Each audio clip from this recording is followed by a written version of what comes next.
नमस्कार मंडळी आनंदी या मालिकेचा आजचा म्हणजेच 3 ऑगस्टचा भाग तुम्ही बघत आहात. आणि मंडळी, मालिकेमध्ये आता खूप मोठा असा ट्विस्ट येणार आहे. पृथ्वीने आनंदीला आणि युगंधरला घटस्फोट घेण्यासाठी सांगितलेलं आहे. आणि मंडळी, या सगळ्यामध्ये आता युगंधर समोर दोनच ऑप्शन उभे राहिलेले असतात, एकतर मुलं किंवा आनंदी. तर मंडळी, आनंदीने आता इथे असा काही डाव खेळला आहे विद्याधरच्या अगेन्स्ट, की सगळ्या मुलांनी जाऊन आनंदीचे अक्षरशः पाय धरलेले आहेत. आता आनंदी इकडे घर सोडून चाललेली असते आणि तिला थांबवत मुलांनी स्वतःची चूक मान्य करत आनंदीला त्यांच्या आईचं स्थान दिलेलं आहे. आता हे सगळं काय घडलं, कसं घडलं, सगळं सविस्तर पाहूया. पण त्याआधी तुम्ही आपल्या चॅनलवर नवीन असाल आणि चॅनलला अजूनही सबस्क्राईब केलं नसेल तर चॅनल आत्ता सबस्क्राईब करून घ्या. म्हणजेच मालिकांचे असेच येणारे रोजचे नवीन व्हिडिओज आणि नवीन अपडेट तुम्हाला सगळ्यात आधी आपल्या चॅनलवर पाहायला मिळतील. तर मंडळी, आता इकडे असं दाखवलं आहे की हा प्रांजल आहे, खूप चिडलेला असतो आणि म्हणते की काय चाललंय काय ह्या घरामध्ये, तुम्ही असं कसं करू शकता? म्हणजे बाबा, तुमचं आमच्या आईवर कधी प्रेम नव्हतंच का हो? म्हणजे आतापर्यंत तुम्ही हा जो काही दिखावा करत होतात, हा सगळा दिखावा होता, खोटं होतं. तुम्हाला काहीच वाटलं नाही ह्या बाईशी लग्न करताना, आमच्या आईची जागा एका दुसऱ्या बाईला देताना? तर मंडळी, आता हा पृथ्वी ते म्हणतो की मी जो या माणसाबद्दल विचार करत होतो ना, तेच अगदी बरोबर होतं. हा माणूस आपला बाप कधी होऊ शकत नाहीये. आता मंडळी, हा पृथ्वीसुद्धा खूप काही बोलत असतो आणि युगंधर चिडतो आणि म्हणतो की बस बस कर, बस झालं, आणखीन एक शब्दही पुढे बोलू नकोस. पण पृथ्वी म्हणतो की नाही हा, आता फक्त मी बोलणार आहे आणि फक्त तुम्ही ऐकणार आहात. मी बोलणार आणि बोलणार. आता माई म्हणतात, अरे पृथ्वी, बस कर बस कर, आधी परिस्थिती काय आहे ती तरी समजून घे. किती बोलतोयस आणि कोणाला बोलतोयस याचं भान तरी आहे का तुला? अरे तू तुझ्या बापाला बोलतोयस, त्याची पण काहीतरी बाजू आहे, ती तरी ऐकून घे. तर मंडळी, आता इथे शिल्पा म्हणत असते की पृथ्वी, अरे तू समजतोस तसं काही नाही आहे. अरे खरं तर हे जे काही लग्न झालं आहे ते एका वेगळ्या परिस्थितीमध्ये झालं आहे. ती परिस्थितीच तशी होती. पृथ्वी म्हणतो की काय परिस्थिती होती? ह्या बापाने एका मुलीशी लग्न केलं आहे, आमची आईची जागा देऊन ह्या घरामध्ये तिला घेऊन आला आहे. एवढंच नाही आहे तर तुम्ही सगळेजण आमच्याशी खोटं बोललात. का? तर ह्या आनंदीला ह्या घरामध्ये जागा मिळावी, तिला आमची आईचं स्थान द्यावं, तिने आमचं मन जिंकून घ्यावं, म्हणून इतके दिवस तुम्ही सगळे सगळे खोटं बोलत आलात. तुम्ही सगळे सगळे जबाबदार आहात ह्या गोष्टीला. आणि या माणसाचं खरंच आमच्या आईवर खरं प्रेम असतं तर त्याने तिला असं कधी मरूच दिलं नसतं. जेव्हा इकडे घरामध्ये ती तडफडत होती ना, तेव्हा तिकडे हा फॅक्टरीमध्ये नोटा मोजत होता. त्याने कधीच आमच्या आईला मरू दिलं नसतं, तिची अशी काळजी घेतली असती. आत्ता जी काळजी तो ह्या मुलीची घेतोय, तितकीच काळजी जर त्याने स्वतःच्या बायकोची त्यावेळेला घेतली असती, तर आता ही वेळच आली नसती. आणि तू काय सांगते आत तू? जर ह्या माणसाने मजबुरीने लग्न केलं असतं, परिस्थिती वेगळी असती, तर हे असं लपून छपून लग्न केलं नसतं, सगळ्यांसमोर लग्न केलं असतं. तेवढ्यात मंडळी, आता शिल्पा म्हणते की पृथ्वी, बस कर बस कर आता. अरे त्याने कधीही लपून छपून लग्न केलं नाहीये, सगळ्या गावासमोर लग्न केलंय. कारण तेव्हाची परिस्थिती होती, तुला माहिती आहे का तेव्हा काय घडलं ते? आणि शिल्पा आता इथे पृथ्वीला सगळं काही सांगायला जाणार असते. कारण ह्या सगळ्यामागे विद्याधरचा खरा डाव होता. विद्याधरमुळे युगंधरला लग्न करावं लागलं, हे सगळं ती बोलणार असते. पण पृथ्वी म्हणतो की बस, मला कोणतेही एक्सप्लेनेशन नको आहे. कोणत्या परिस्थितीत झालं, काय झालं, मला काही ऐकून घ्यायचं नाहीये.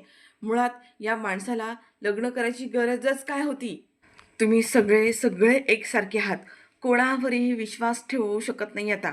मुळात ह्या घरामध्ये आम्हाला आमचा हक्क तरी आहे की नाही काय माहिती. तुम्ही सगळेजण खोटं बोलात, सगळ्यांनी विश्वासघात केलात. त्याच्यामुळे तुम्ही तर आता काही बोलूच नका. म्हणले आता पृथ्वी ते एवढा हायपर झालेला असतो, एवढा हायपर झालेला असतो, तो कोणाचं काही ऐकतच नाहीये. आणि आता इथे सगळ्यांसमोर तो रागारागाने निघून गेलाय. आता शिल्पा, माई सगळ्यांनी त्याला सत्य परिस्थिती सांगण्याचा प्रयत्न केलाय, पण त्यांनी कोणाचं काही एक ऐकलं नाहीये. आणि तिथून तो रागाने निघून जातो. आणि पाठोपाठ आता ही मुलंसुद्धा म्हणतात की खरंच बाबा म्हणण्याची तुम्ही लायकीचीच नाही आहात. आणि पृथ्वी पाठोपाठ आता मिताली आणि प्रांजल ते सुद्धा तिकडून निघून जातात. तर मंडळी, तेवढ्यात आता हा युगंधर आनंदीच्या समोर येतो आणि आनंदीला म्हणतो की तू माझा विश्वासघात केलास. का असं केलंस तू? का खोटं सांगितलंस? जर त्या पत्रामध्ये तू ते मजकूर लिहिलाच नव्हतास तर का खोटं बोललीस? आनंदी, तू आज माझा पूर्ण विश्वासघात केलास, माझी फसवणूक केलीस. म्हणून मी सांगत होतो की जे चाललंय तसं चालू दे, पण तू ऐकलं नाहीयेस आणि आज तू माझ्या मुलांना माझ्यापासून दूर केलंस. मी तुला कधीच माफ करणार नाहीये. मंडळी, असं म्हणून आता हा युगंधर सुद्धा तिथून निघून जातो. आता त्या बिचाऱ्याचा सुद्धा गोंधळ उडालाय. त्याला सुद्धा असंच वाटलं होतं की आनंदीने काही सगळं काही सांगितलंय. आनंदीला सुद्धा तो म्हणतो की का केलंस तू हे असं? का केलंस? का खोटं वागलीस, का खोटं बोललीस? आता आनंदीला बिचारीला काही कळतच नाही आहे, कारण तिला सगळ्यांनी खोटं ठरवलं आहे. ती बिचारी तिथे रडत असते. युगंधर निघून गेलाय आणि शिल्पा तर रागा तिच्या जवळ येते. शिल्पा येते, मागोमाग आता धनश्रीसुद्धा येते आणि आनंदीला म्हणते की हे सगळं ना तुझ्यामुळे झालं आहे. जर त्या चिठ्ठीमध्ये तू हे वेगळं लिहिलं होतंस, वेगळा मजकूर लिहिला होतास, मग आमच्या सगळ्यांच्या डोळ्यावर अशी खोटी पट्टी का बांधलीस की मुलांना सगळं सत्य माहीत झालं म्हणून? जर तू हे सगळं केलंच नव्हतंस, मग तुला काय सिद्ध करायचं होतं आणि काय साध्य करायचं होतं? तर मंडळी आता ही धनश्रीसुद्धा पुढे येते आणि म्हणते की ही आनंदी अशीच आहे. जेव्हापासून घरामध्ये आली काही ना काही प्रॉब्लेम सुरू झालेत. आनंदी, आज तू स्वतःच्या स्वार्थापायी बापा आणि पोरांमध्ये फूट पाडली आहेस. तुझ्यामुळे मुलं आज स्वतःच्या बापाचा तिरस्कार करायला लागली आहेत. त्यांचा रागराग करायला लागलीस आणि ह्या सगळ्याला फक्त आणि फक्त तूच जबाबदार आहेस. तुझ्यामुळे आज भाऊजींवर ही जी काही वेळ आली आहे, त्याला सगळ्याला तू जबाबदार आहेस. तुझ्यामुळे ही वेळ आली आहे. मंडळी आता ही धनश्रीने सुद्धा इथे तिला बोलण्याचा चान्स घेतलाय. शिल्पा तर आनंदीला म्हणते की कसली स्वार्थी आहेस ग तू. स्वतःचा स्वार्थीपणा साधण्यासाठी हा एवढा मोठा डाव रचलास. आता शिल्पाला सुद्धा हेच वाटत असतं की आनंदी खोटं बोलतीये. तिने पत्रामध्ये काहीतरी वेगळंच लिहिलं आहे आणि ते म्हणते की आम्हाला खोटं का सांगितलंस तू, का खोटं बोललीस? म्हणजे तुला त्या अवॉर्ड शोला जायचं होतं म्हणून तू हे सगळं खोटारडेपणा केलास का? म्हणजे आता इथे शिल्पा चिडते आणि ती सुद्धा तिथून रागाने निघून गेली आणि आनंदी बिचारी आता तिथे एकटीच थांबून रडत असते आणि ती म्हणत असते की नाही, मी असं काही केलं नाही आहे. मी चिठ्ठीमध्ये सगळं काही लिहिलं होतं, पण काय झालं, हा असा अचानक सगळा मजकूर बदलला कसा गेला? मलाच कळत नाही नक्की हे सगळं काय झालं आहे ते. तर मंडळी हा विद्याधर साईडला उभा असतो आणि म्हणतो की वाह वा, काय सीन झाला होता, मला हेच बघायचं होतं इतके दिवस. आनंदी, तुला माहीत पण नाही आहे की तो पत्राचा मजकूर मी बदलला आहे, मी. ह्या विद्याधर निंबाळकरने. मज्जा आली, खरंच मज्जा आली. तर मंडळी आता इथे माई आनंदीच्या जवळ येतात. आनंदी माईंना सांगत असते की माई, अहो काय झालं कळतच नाही आहे. मी त्या पत्रामध्ये, त्या चिठ्ठीमध्ये हेच लिहिलं होतं. माझ्या आणि मालकसाहेबांच्या लग्नाबद्दल मी स्पष्ट लिहिलं होतं. सगळी परिस्थिती, सगळं काही मुलांना पटेल असंच लिहिलं होतं. पण असं अचानक काय झालं काही कळतच नाही आहे हो. आणि हा विद्याधर मात्र इथे चांगली मज्जा घेत असतो या सगळ्या गोष्टींची. तर मुलं तर इकडे रूममध्ये आली आहेत आणि पृथ्वी तर मोठा शॉकमध्येच गेलाय. प्रांजल येतो आणि म्हणतो की काय चाललंय काय ह्या घरामध्ये, काही कळतच नाही आहे. का केलं बाबांनी असं, का केलं, का केलं ह्याने ह्या मुलीशी लग्न? आता ही मुलांना ना जेव्हा हे सत्य कळलंय ना, ते सत्य त्या मुलांना पचतच नाही आहे.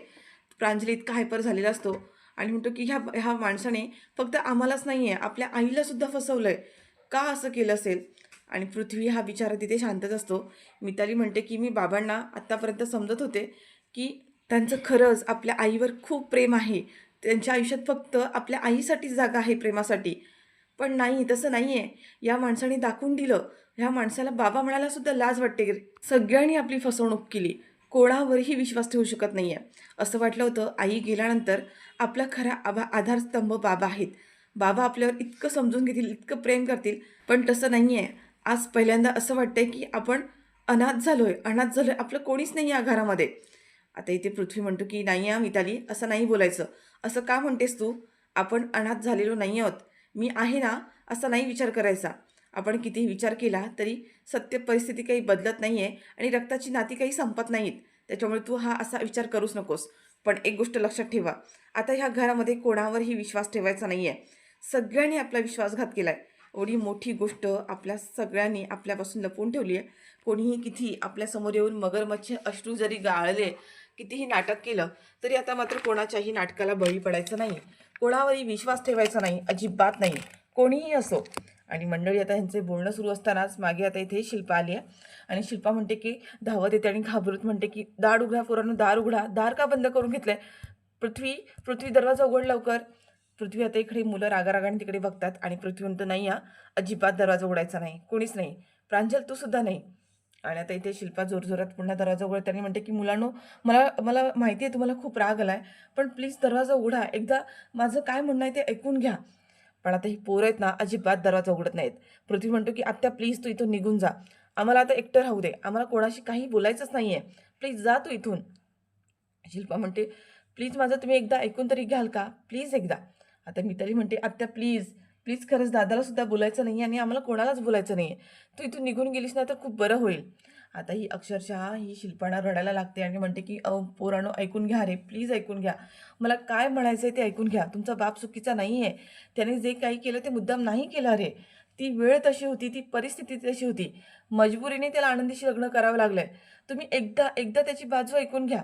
आणि आता ह्या सगळ्यामध्ये ना जो प्रांजल आहे त्याला वाईट वाटतं आणि म्हणतो की दादा प्लीज मला मला एकदा तुला भेटू दे. तिला खूप वाईट वाटतंय. आता ह्या दोघांचं बॉन्डिंग आहे ना, म्हणजे शिल्पाचं आणि प्रांजलचं ते चांगलं दाखवलंय आणि त्याच्यामुळे प्रांजल आता जात असतो दरवाजा उघडायला, पृथ्वी त्याचा हात धरतो आणि म्हणतो की नाही हा, अजिबात नाही. दार उघडायचं नाहीये. कोणाच्याही या अशा अश्रूंना अजिबात भुळायचं नाहीये. मी तुला मगाशीच सांगितलंय. सगळे खोटारडे आहे ते. कोणावरही विश्वास ठेवायचा नाहीये. कोणी कितीही काही सांगितलं असलं तरी कोणावर काही अजिबात विश्वास ठेवायचा नाहीये. त्याच्यावर आता प्रांजल म्हणतो की "आत्तू, तू जा इथून, प्लीज जा इथून. नाही बोलायचंय आम्हाला कोणाला. तू इथून गेलीस तर बरं होईल, प्लीज जा." आणि तो प्रांजल पण रडत असतो आणि बाहेर आता शिल्पासुद्धा मोठमोठ्याने रडायला लागते. इतकी रडत असते ना की बाप रे बाप! आणि म्हणते की "पोरांनो प्लीज माझं एकदा ऐकून घ्या रे, एकदा ऐकून घ्या. तुमचा बाप खरंच चुकीचा नाहीये. त्याने तो चुकीचा नाही वागलाय. त्याच्यावर तशी मजबुरी होती म्हणून त्याला करावं लागलंय." तर मंडळी आता इकडे दाखवलंय की हा जो विद्याधर आहे त्याने असं खाली काहीतरी ठेवलंय काळ्या रंगाचं आणि तो ओम भट स्वाहा असं वगैरे काय काय म्हणत असतो. कारण आज आनंदी आणि विद्याधर यांचा त्याने सगळ्यांसमोर जो काही अपमान केलाय, जो काही बॉम्ब फोडलाय घरामध्ये, त्याचा एवढा आनंद झालेला असतो आणि ड्रिंक करत तो इकडे छान सेलिब्रेट करत असतो आणि त्याला साथ देणारी त्याची बिंडोक बायको ती सुद्धा आता त्याला इकडे साथ देते बरं का. आणि इतका बावळटपणा दाखवलाय, म्हणजे हा विद्याधर तिच्याशी इतका वाईट वागतो तरी सुद्धा ह्या सगळ्यामध्ये ती त्याला साथ देते खरंच. आणि आता तो म्हणतो की खरंच ह्या दिवसाची मी किती दिवस वाट बघत होतो. आता ही धनश्री सुद्धा म्हणते अहो खरंच मज्जा आली ना, म्हणजे तुम्ही त्या ऐन वेळेला ते पत्र चेंज केलंत, तो पत्रातला मजकूर चेंज केलात आणि खरंच आज त्या आनंदीची हार झाली आहे. आणि ही गोष्ट बघून सुद्धा मला मला खूप आनंद होतोय. त्या आनंदीचा हरलेला चेहरा मला सुद्धा बघायचा होता. आता हा विद्याधर खाली बसतो आणि म्हणतो की मला एक एक करून त्या दोघांचा सुद्धा बदला घ्यायचा होता. आत्ता तर ही खरी सुरुवात झाली आहे. तर मंडळी आता हा विद्याधर म्हणतो की धणे, हा जो सीन जसं काय आपल्या घरामध्ये घडला, तो जर एखाद्या पिक्चरमध्ये घडला असता तर त्या पिक्चरला तू काय नाव दिलं असतं? धनश्री म्हणते की पिक्चरला नाव काय बरं दिलं असतं तुम्हीच सांगा. आता हा विद्याधर म्हणतो पिक्चरला नाव कभी खुशी कभी युगंधर निंबाळकरची हार असं तो म्हणतो. आणि ह्या गोष्टीवरती ह्या फालतू जोकवरती ही आता धनश्री हसत असते. म्हणते भारी भारी भारी नाव दिलंय तुम्ही, एकदम मस्त. आणि मंडळी ह्या दोघांचं बोलणं सुरू असतं त्यावेळेला आता तिथे रागारागात शिल्पा येते. आता शिल्पाला ना सगळं स्पष्ट झालंय. शिल्पा म्हणते की विद्याधर, खरं खरं सांग, त्या पत्रातला मजकूर कोणी चेंज केला? पत्र कोणी चेंज केलं? तूच केलंस ना ते पत्र चेंज? खरं खरं सांग. त्यावर हा विद्याधर हसतो हसतो आणि म्हणतो की हा हा हा ताई, अगदी बरोबर ओळखलंस. होय, मीच ते पत्र चेंज केलं. त्या पत्रातला मजकूर ह्या विद्याधर निंबाळकरने चेंज केला. कसं वाटलं तुला माझा धमाका? हाच धमाका मला द्यायचा होता. त्या आनंदीने बिचारीने एवढं सगळं पत्रामध्ये लिहिलं होतं. युगंधरचं लग्न कशा परिस्थितीत झालं सगळं सगळं लिहिलं होतं. पण त्या पत्रातला मजकूर मी चेंज केला आणि मी बदललं. कारण मला हा दिवस बघायचा होता. काय ना ते पत्र तेव्हा त्या पोरांच्या हातामध्ये सापडलं असतं तर काय ना त्या पोरांनी सहज त्या आनंदीला आणि युगंधरला माफ केलं असतं. पण मला ते नको होतं. मला त्या आनंदीच्या आणि युगंधरच्या चिंधड्या चिंधड्या चिंधड्या होताना बघायच्या होत्या. आज जशा झाल्या ना तशा. आणि म्हणून मी त्या पत्रातला मजकूर चेंज केला.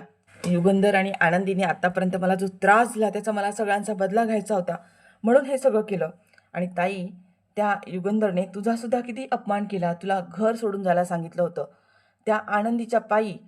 आणि म्हणून मी हे सगळं केलं. तर मंडळी आता ही धनश्री सुद्धा म्हणते की ताई, तुम्हाला ह्या गोष्टीचं सेलिब्रेशन मानायला पाहिजे होतं. तुम्हाला सुद्धा या आनंदीला घरातून बाहेर काढायचं होतं की नाही? मग आता तेच झालं. ही आनंदी पोरांच्या आणि भाऊजींच्या नजरेतून कायमची उतरली आहे. आणि तुम्हाला सुद्धा हेच हवं होतं की नाही? आणि मंडळी त्यानंतर त्या विद्याधरने ज्या पद्धतीने मुलांना सांगितलेलं असतं, म्हणजे मुलं छान आता ते फॅमिली ट्री आणलेलं असतात, ते फॅमिली ट्री सजवत असतात युगंधरला गिफ्ट देण्यासाठी. आणि त्याच वेळेला हा विद्याधर येतो आणि म्हणतो की पोरांनो, तुम्ही अजून त्या पुरस्काराचा व्हिडिओ बघितला नाहीये ना? म्हणजे एवढा मोठा पुरस्कार झाला बापाचा आणि तुम्ही बघितला नाहीये. आता पृथ्वी म्हणतो की कारण आम्ही ते बघणारच होतो, पण तेवढा नेमका काहीतरी सर्व्हरचा प्रॉब्लेम होता आणि आम्हाला तो व्हिडिओ बघताच आला नाहीये. तर विद्याधर म्हणतो की अरे ठीक आहे ना, माझ्या मोबाईलमध्ये आहे ना व्हिडिओ, मी दाखवतो तुम्हाला. आणि त्याने तर त्याच्या मोबाईलमध्ये असलेला तो व्हिडिओ इथे पोरांना दाखवलाय. आणि त्याच्यानंतर जो झालेला धमाका आणि त्याच्यानंतर त्याने सगळ्या गोष्टी असतात त्या ज्या काही रचून ज्या आहेत त्या युगंधर आणि आनंदीबद्दल सांगितल्यात. त्या शिल्पा म्हणते एवढा नीचपणा केलास तू? का असं केलंस रे तू? म्हणजे मला माहिती आहे त्या आनंदीला मी ह्या घरामध्ये बघत नव्हते. मला ती ह्या घरामध्ये नको होती. म्हणून एवढ्या खालच्या पातळीला जायचं का रे? तू आनंदीला खाली पाडण्यासाठी पोरांना पोरांच्या नजरेत युगंधरला खाली पडल्यास तुला कळतंय का? हे मला नको होतं, कधीच नको होतं. तर मंडळी आता इकडे दाखवलं की आनंदी युगंधरच्या रूमजवळ आलेली असते, दरवाजा नॉक करते आणि ती म्हणते की "मालक साहेब, मी येऊ का आतमध्ये? मला जरा 2 मिनिटं बोलायचं होतं." युगंधर बाहेर बघतो आणि म्हणतो की "मला आता कोणाशी काही बोलायचं नाहीये. मला शांत राहू दे. तू आता निघून जा." आनंदी म्हणते की "मालक साहेब, फक्त फक्त 2 मिनिटं." युगंधर काहीच बोलत नाही. आता आनंदी दारातच उभी राहते आणि तिथून म्हणते की "मालक साहेब, मी खरं सांगतेय, म्हणजे त्या दिवशी मी पृथ्वीला जे पत्र लिहिलं, त्या पत्रामध्ये मी सगळा मजकूर लिहिला होता. आपल्या लग्नाबद्दल मी स्पष्ट लिहिलं होतं त्याच्यामध्ये. पण तरी मला कळत नाहीये की तो पत्रातला मजकूर कसा बदलला. मी खरं सांगते मालक साहेब, माझ्यावरती विश्वास ठेवा." तर मंडळी आता जेव्हा आनंदी हे सगळं सांगते ना, युगंधरचा आनंदीवरती विश्वास आहे, ती खोटं बोलणारच नाहीये. आता इथे युगंधरला पण प्रश्न पडतो, की आनंदीने जर तो पत्र लिहिलं होतं, पत्रामध्ये तो मजकूर लिहिला होता, मग त्या पत्रातला मजकूर बदलला कसा गेला? गायब कसा झाला? युगंधर मात्र आता इथे काहीही न बोलता तिथेच खाली सोफ्यावर बिचारा बसून जातो आणि डोक्याला हात लावून बसलेला असतो, की हे सगळं काय होऊन बसलं? आणि आज आपली मुलं आपल्यापासून दूर गेले त्याचं त्याला खूप वाईट वाटत असतं. आनंदी म्हणते, की "मालक साहेब ऐकताय ना? मी खरं सांगते हो, खरं सांगते. मी ते पत्र लिहिलं, त्या पत्रात सगळ्या गोष्टी स्पष्ट लिहिल्या होत्या. पण ते पत्र कसं बदललं गेलं, मजकूर कसा बदलला गेला मला नाही माहिती आहे." तर मंडळी आता इकडे असं दाखवलं, की किचनमध्ये आता ही छाया आणि आनंदी दोघीसुद्धा असतात. आनंदी म्हणत असते, की "छायाताई, ते पत्र कसं काय बदललं गेलं असेल? पत्रातला मजकूर कसा बदलला गेला असेल? तुम्ही एक काम करता का? बघता पृथ्वीने ते पत्र फाडून टाकलं होतं. ते पत्र इथेच या कचऱ्याच्या डब्यामध्ये असेल. तुम्ही जरा बघा ना, चेक करा ना." आता ती सगळं कचऱ्याचा डबा चेक करत असते, पण त्या कचऱ्याच्या डब्यात तिला काहीच मिळत नाहीये. तर मंडळी आता हे शोधता-शोधता अ, छाया म्हणत असते, की "आनंदीताई, ह्या कचऱ्यात चिठ्ठी सोडा हो, त्याचा एक तुकडा, एक कण सुद्धा मिळत नाहीये. सगळं शोधून काढलंय मी." आनंदी म्हणते, की "असं कसं होईल? ते इथे घरातच असायला होतं तुकडे." नंतर आता ही छाया म्हणते, की "मला काय वाटतं, की आपण बाहेर जो कचरा टाकलाय ना, मोठ्या कचऱ्याच्या डब्यामध्ये असेल. मी एकदा जाते आणि चेक करूनच येते. तिथे काय मिळते का बघते." आनंदी म्हणते, की "बरं, बरं, ठीक आहे, जाऊन या." आता आनंदीला इथे प्रश्न पडलाय, की काय झालं असेल? त्या पत्रातला मजकूर कसा आणि कोणी बदलला असेल? आणि तेवढ्यात तिच्या आता लक्षात येतं, की ही अशी घाणेरडं काम हा फक्त विद्याधरच करू शकतो आणि या विद्याधरनी हे सगळं केलं असेल का? तर मंडळी आता हा सगळा व्हिडिओचा झालेला प्रकार मुलांना कशा पद्धतीने ह्या विद्याधरने मुलांचे कान भरले आणि बापाच्या आणि आनंदीच्या विरोधात भडकवलं, हे सगळं जेव्हा आता शिल्पाला समजतं ना, शिल्पा म्हणते ना, "तू एक नंबरचा राक्षस आहेस, राक्षस. तू कधी सुधारणार नाहीये. तुला हे सगळं करायची काय गरज होती? का सगळं हे केलंस?" आता ही धनश्री म्हणते, "ताई अहो असं काय करताय तुम्ही? त्यांना काय बोलताय? खरं तर ह्यांनी खरं तेच सांगितलं ना आणि तुम्हाला सुद्धा तेच हवं होतं. आनंदी या घरात नको होती. मुलांच्या नजरेतून आणि दादांच्या नजरेतून तिला कायमचं उतरवायचं होतं. तुमचंच काम केलंय त्यांनी आणि तुम्ही त्यांनाच काय ओरडताय?" आता ही शिल्पा म्हणते, की "बस कर, बस कर. तोंड बंद करा तुम्ही दोघांनी सुद्धा. तुम्हाला कळतंय का तुम्ही काय वागलाय, काय केलंय ते?" अरे नीचपणाचा कळस गाठलायस तू. आता कुठे ती पोरं बापाचा रिस्पेक्ट करायला लागली होती एवढ्या वर्षानंतर. बापाला बाप म्हणायला लागले होते आणि तू काय केलंस? तू काय केलंस? त्यांच्यामध्ये पुन्हा एकदा फूट पाडलीस का आणि कशासाठी? हा विद्याधर म्हणतो, की मला हेच हवं होतं, की बाप आणि पोरं ह्या घरामध्ये कधीच एकत्र आलेली नको आहेत मला. मी हे सगळं केलं माझ्या स्वार्थासाठी, माझ्या बदल्यासाठी. आता शिल्पा चिडते म्हणते, की "तू नीच आहेस आणि कधी सुधारणार नाहीच आहेस. हा असला आगाऊपणा तुला करायला कोणी सांगितला होता? काय गरज होती तुला ती चिठ्ठी चेंज करायची? कळलं असतं त्यावेळेला युगंधरला, पोरांना तर काय फरक पडला असता? कळू द्यायचं होतं. आता हा सगळा तमाशा करून घरातली शांतता भंग केली तुला कळतंय का? तू मुलांना फक्त त्या आनंदीच्या नजरेतून नाही उतरवलंयस. पोरांच्या नजरेतून तू अख्ख्या निंबाळकर कुटुंबाला उद्ध्वस्त केलंयस. कळतंय का तुला? ती पोरं उद्ध्वस्त झाली, त्यांची काय अवस्था झाली जाऊन बघ. तुला त्या मुलांबद्दल पण काय वाटत नाही का रे? माझ्या आणि माझ्या पोरांच्या वाटेला जर गेलास ना, तर मी तुला सोडणार नाही हां, विद्याधर तुला सांगून ठेवते. ही शेवटची संधी देते तुला. पुन्हा जर असा वागलास आणि पुन्हा जर असं काही केलंस, विद्याधर, युगंधर आणि पोरांच्या मध्ये जाण्याचा प्रयत्न केलास ना, तर मी तुला सोडणार नाहीये. म्हणजे आता इथे खरं तर शिल्पाला तिच्या मनासारखं झालंय, पण तरीसुद्धा तिला मुलांची आणि युगंधरची खरंच खूप काळजी आहे असं दाखवलं इथे. शिल्पा तर रागारागाने तिथून निघून जात असते. तेवढ्यात हा विद्याधर मागून म्हणतो, की "जा, जा. कुठे जायचंय तिकडे जा." काय ना तुला त्या युगंधर निंबाळकरने तसंही घर सोडून जायला सांगितलं होतं, घरातून हाकलून द्यायला सांगितलं होतं. तरीसुद्धा तुला त्याचाच खूळ काय? आता ही शिल्पा तिथे थांबते आणि तिलासुद्धा त्या गोष्टींचं वाईट वाटतं, की ह्याने तिला जायला सांगितलेलं असतं. पण तरीसुद्धा ही गेलेली नाहीये आणि हा विद्यार्थ्यांना आग लावायचं काम अगदी पॉइंटवर बरोबर करतो. तर मंडळी आता इथून शिल्पा रागाने निघून जाते आणि हा विद्याधर म्हणतो, की "या घरामध्ये मी कोणाचाही संसार सुखाने होऊ देणार नाहीये. मी सगळ्यांना उद्ध्वस्त करणार, सगळ्यांना. कोणालाच सुखाने जगू देणार नाहीये." तर मंडळी आता इकडे प्रोमोमध्ये असं दाखवलंय, की हा पृथ्वी जो आहे तो सगळ्यांसमोर हॉलमध्ये आला आहे आणि तो युगंधरला म्हणतो, की तुम्ही हे म्हणता ना, की हे लग्न तुम्ही मजबुरीने केलंत. वेळच तशी होती, परिस्थिती तशी होती. परिस्थितीमुळे तुम्हाला हा निर्णय घ्यावा लागला. मजबुरीने घ्यावा लागला. मग तुम्हाला तुमच्या ह्या मजबुरीतून मी आज मुक्त करणार आहे. तुम्ही मजबुरीने लग्न केलंत आहात ना, मग आत्ताच्या आता या घटस्फोटाच्या पेपरवरती सह्या करा. आत्ताच्या आता या आनंदीला घटस्फोट द्या. आणि मंडळी त्याच वेळेला आनंदीचा हात तिथे असलेल्या दरवाजावर आपटतो. तिच्या हातातली बांगडी फुटते आणि तिच्या हातातून भरपूर असं रक्त वाहत असतं. तेवढ्यात सगळ्यांचं रक्त लक्ष जे आहे ते आनंदीकडे जातं. पृथ्वी म्हणतो, की मजबुरीने केलात ना तुम्ही, मग करा. या घटस्फोटाच्या पेपरावर आत्ताच्या आता सह्या करा. आता तुमच्यासमोर 2च ऑप्शन आहेत. एकतर आनंदी आणि ही तुमची मुलं. आता तुम्हाला निवडायचं आहे. आनंदीला की तुमच्या मुलांना? मलाही बघायचं आहे तुम्ही कोणाला निवडताय ते. तुमचं कोणावर प्रेम आहे? या आनंदीवर की तुमच्या मुलांवरती?